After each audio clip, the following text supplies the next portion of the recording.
Overpopulation. It doesn't seem like a relevant issue. Why worry about population growth, a seemingly beneficial occurrence, when there is a world of more immediate conflicts to worry about? The Club of Rome's idea that the world will reach its limit in less than a century seems far-fetched. Nevertheless, how many years can the human species continue to grow without repercussions? The scenarios the Club of Rome brought to light, that eventually the resources we can obtain now will no longer be expendable, that mankind will give way to lower standards and live on a planet that is just a hollow shell, are undeniably haunting. So, what is this Club of Rome, and who are they to make such assertive claims about the future of our planet? The Club of Rome is an organization that was founded with funds from many wealthy patrons, like Robert O. Anderson, Aurelio Picci, and Alexander King. Its creation was initiated by the Rockefeller family, who felt that their oil property was threatened by the world's increasing interest in nuclear energy. By claiming the environment was being destroyed, they hoped to discourage nuclear interest, while at the same time argue against industrialization and argue for limits to growth, principles which became their focus as the years went by. The Club of Rome has 5 main sections focusing on interconnected issues that include environment and resources, world economics, and peace and security. The Club of Rome came up with multiple pessimistic predictions for mankind, many of which were published in Limits to Growth, which was criticized after its predictions failed to come true.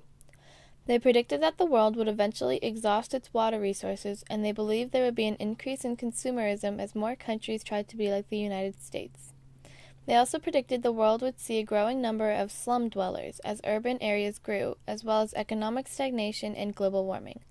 The Club of Rome also supported its claims of overpopulation by the rising amount of unemployed workers, concluding that there were too many people for the number of jobs available.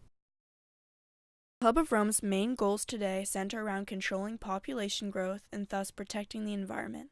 It seeks to promote new policies and regulations to benefit the preservation of Earth's resources and its well-being. The group itself also wants to act as a global catalyst for change. An additional goal for the Club of Rome is to create a universal culture for all the world's population to follow. To achieve these goals, the Club of Rome plans to identify and analyze the problems that humanity faces and communicate these problems to the general public, as well as public authorities and decision-makers. They also hope to use worldwide cooperation through dialogue among members and also through international experts and practitioners. They plan to reach out to the public using a program to involve young people, as well as producing materials for education and public information. To deal with the rapid population growth, members of the Club of Rome have different opinions. Some of the members believe the best solution would be to decrease reproduction rates, though others argue that this would simply delay overproduction. Other members have suggested stopping reproduction altogether, though some argue this would keep us at the current overpopulated state. Some members have gone so far as to suggest genocide to rid the world of entire populations and eliminating those deemed useless eaters. Other methods of eliminating populations include contained wars in advanced countries, limited nuclear strikes in strategic locations, and creating diseases in third world countries.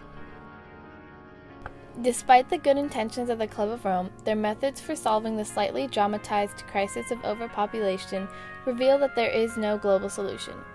It's something that needs to be questioned in our own homes and needs to be dealt with within our own families as we continue the cookie-cutter suburban process of 2 to 3 children per married couple.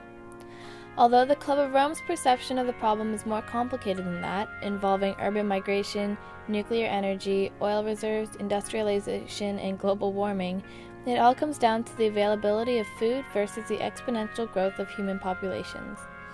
The Club of Rome may have brought up the worst-case scenario, but how can a population that has grown by 4 million in the past few decades expect to be accommodated by one planet, already damaged from previous generations?